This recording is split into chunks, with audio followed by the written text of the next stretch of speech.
Di dunia yang penuh dengan konflik dan ancaman keamanan, memiliki tentara dianggap sebagai hal wajib bagi sebuah negara.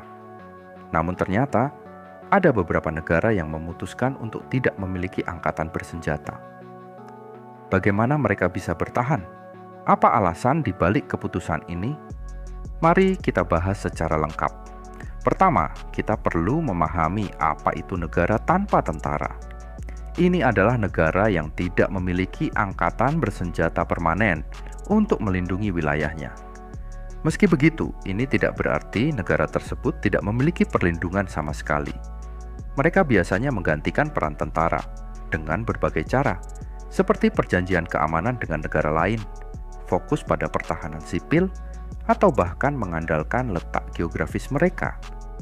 Salah satu alasan utama negara memilih untuk tidak memiliki tentara adalah faktor sejarah. Contohnya adalah Kosta Rika. Pada tahun 1948,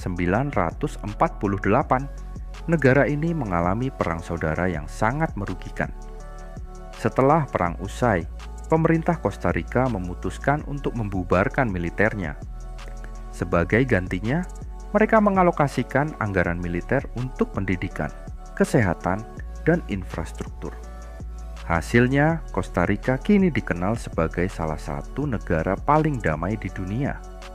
Keputusan ini juga menjadikan mereka simbol global perdamaian. Selain itu, ada juga negara seperti Liechtenstein yang memilih untuk tidak memiliki tentara karena ukurannya yang kecil. Negara ini mengandalkan perjanjian perlindungan dengan Swiss.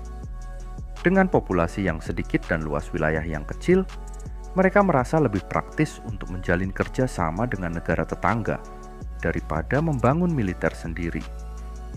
Islandia adalah contoh lainnya.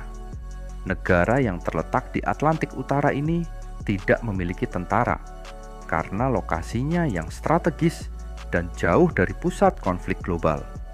Meski demikian, Islandia tetap menjadi anggota NATO, sehingga mendapatkan perlindungan dari aliansi militer tersebut. Ini adalah strategi cerdas yang memanfaatkan hubungan internasional untuk menggantikan kebutuhan militer. Beberapa negara juga mengambil pendekatan yang berbeda dengan menekankan prinsip netralitas. Misalnya, Andorra. Negara kecil di Eropa ini lebih memilih untuk tidak terlibat dalam konflik internasional.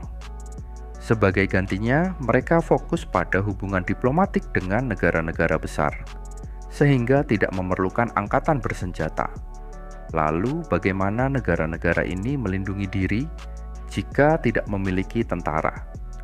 Sebagian besar dari mereka mengandalkan polisi nasional untuk menjaga keamanan dalam negeri. Polisi seringkali diberi pelatihan tambahan untuk menangani situasi darurat.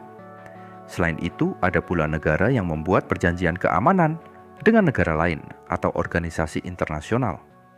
Dengan cara ini, mereka tetap merasa aman meski tidak memiliki militer. Keputusan untuk tidak memiliki tentara juga memberikan manfaat yang signifikan. Salah satunya adalah penghematan anggaran.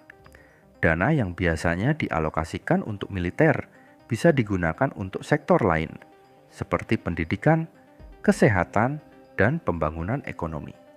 Misalnya, Kosta Rika yang menghapus militernya berhasil meningkatkan kualitas hidup rakyatnya secara signifikan.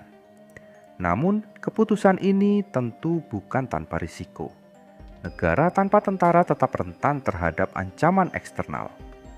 Oleh karena itu, mereka harus sangat bergantung pada hubungan diplomatik yang baik dan perlindungan dari pihak luar. Kesimpulannya, meskipun terdengar tidak biasa, beberapa negara telah membuktikan bahwa mereka bisa hidup tanpa angkatan bersenjata. Dengan memprioritaskan diplomasi, kerjasama internasional, dan fokus pada kesejahteraan masyarakat, mereka menciptakan model unik yang menunjukkan bahwa perdamaian adalah pilihan yang mungkin. Bagaimana menurut kalian? Apakah negara tanpa tentara ini adalah keputusan yang cerdas atau terlalu berisiko? Tulis pendapat kalian di kolom komentar. Jangan lupa untuk like, share, dan subscribe agar tidak ketinggalan video menarik lainnya. Sampai jumpa di video berikutnya.